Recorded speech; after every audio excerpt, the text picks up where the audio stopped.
Team USA pre-Olympic friendly versus Canada tonight in basketball. Canada is really good. France is good. Germany has been good. I expect Spain to be good. The question is, how good can they be? Can you be good for 4 games? Like you can do a one-off and somebody can surprise somebody, but can you be really good to bordering on great for 4 days or 4 games, 5 games, 6 games? I don't know how many they play in totality, Marvin. In the Olympics, if you go all the way to the gold medal game, it's 8 games. 8 games. Okay, Thank you. Can you be great? Therefore, it's not a fluke if you win the gold medal. If you're going to get to that point and you're playing 7 games, you get to the gold medal game, then you've established yourself as being a good team. And Canada has a really good roster. And you go back to the Vince Carter effect on Canadian basketball. Now, I talk about Steph Curry's impact on the NBA with 3-point shooters.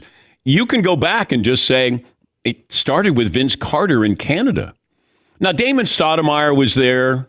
That was, a long time before that. But, Vince being there, and he was an aerial display.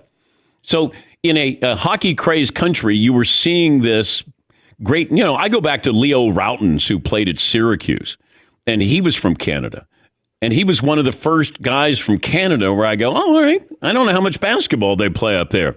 But he was a really good shooting big man, probably 6'10", and you just didn't talk about Canadian basketball. But now you do. Now you're not surprised where you go, oh, he's from Canada. You don't go, really? You're like, oh, okay, here's another one. Yeah, Paulie. Ice hockey, I assume, is still the national sport of Canada, the most popular. Or curling. To play. Curling. I wonder how far up the chain basketball is now. Played indoors, cold weather. I know there's other sports, soccer, they do okay. But I wonder if basketball Canadian Football League. Yeah, CFL is solid. I love CFL. I wonder if basketball is number 2. Well, they certainly have success, and they have players playing in the NBA, and that's what you want. Growing up, you want to see somebody like you playing at a high level. Playing in a sport where you go, oh, okay. And that's what Canada has been able to do in the last 20 years. There's a lot of really good players that you don't realize are from Canada. I think Steve Nash, he kind of started this too at a higher level. Certainly had Steve and Vince Carter. I don't know if there's anybody else that comes to mind.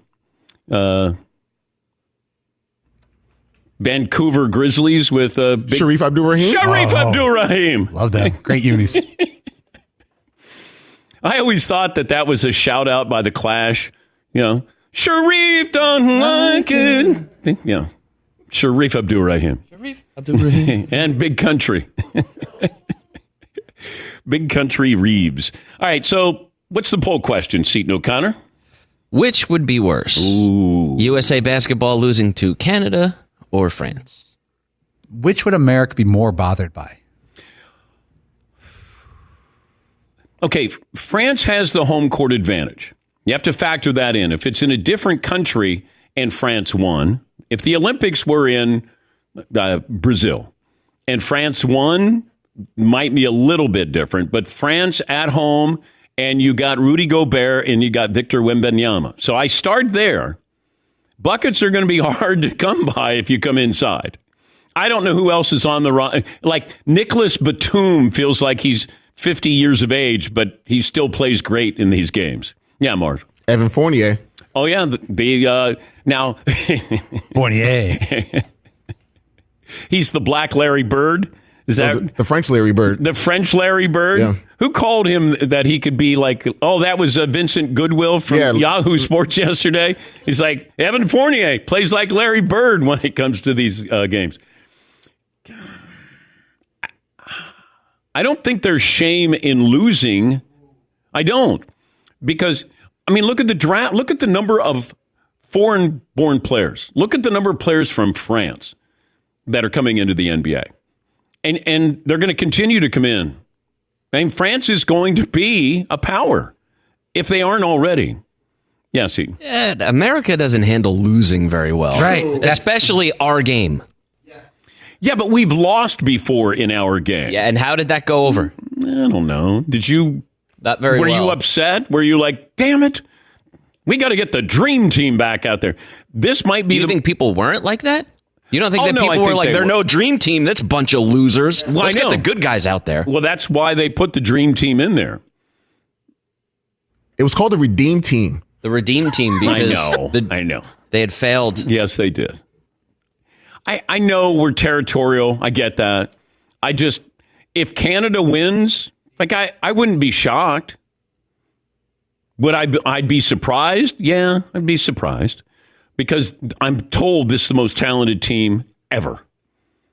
More so than the dream team. Okay. All I know is you don't have Michael Jordan.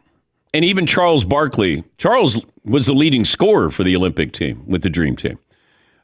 You had some ceremonial picks for the dream team. But I don't know is this roster that much better? I don't know. Because I don't know if is there somebody equal to Jordan? And the answer is no. Is there somebody equal to Barkley? And I would say no. At that time, Barkley was that MVP season. Like the next season, did he win the MVP? And, we know Jordan's history there. Bird was a shell of his former self. Chris Mullin was there.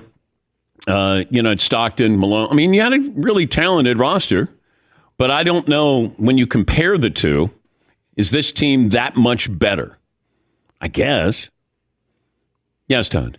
I think it would be worse if we lost to Canada. I'm just putting it out there. I think the average person that's maybe not following it would be like, this isn't hockey. This is basketball. We got to beat Canada. Maybe we don't know what's going on in the Euro steps and, foreign countries across the pond. They play the game differently, and we're not used to playing that kind of game against that team that's been together many years or whatever it is. I think that can be dismissed faster than losing to Canada. Okay. But Team USA in hockey versus Canada Olympic team. Nobody's surprised. Team USA would win. Is it that big of an upset? Up there, it probably was. Yeah. I'll bet you up like on sports radio. I'm not being facetious. They probably were really upset by that. I think if Canada beat USA, that's an interesting level of bragging rights for Canada. Like we're the best basketball in North America. There's a lot of Canadian players who are in the NBA. Yeah, and that's what people don't realize. You say, "Oh, wait, he's from Canada?" Yeah, I didn't know that. Like, if you give me the Canadian roster, can you give me the, and then Zach Edey's not even playing for that team, which now he's the two-time player of the year. He's not a great, or considered to be a great NBA player, but still, he's been two-time college player of the year. Yes, While we're looking up the Canadian players, okay. The 2004 Olympic team, yeah, right? Allen Iverson, Stephon Marbury, Dwayne Wade, Carlos Boozer, Carmelo Anthony, LeBron James, Emeka Okafor, Sean Marion, Amari Stoudemire, Tim Duncan, Lamar Odom, and Richard Jefferson got a bronze medal. Yeah. People went absolutely ballistic on those dudes. Mm. Those who know basketball didn't do that to them. Well, you weren't a hot taker in 2004. No, that's for sure. I'm still yeah, not. More measured. I know it's wire to wire. I'm not a hot taker. I'm going to be measured here. I think my audience deserves that.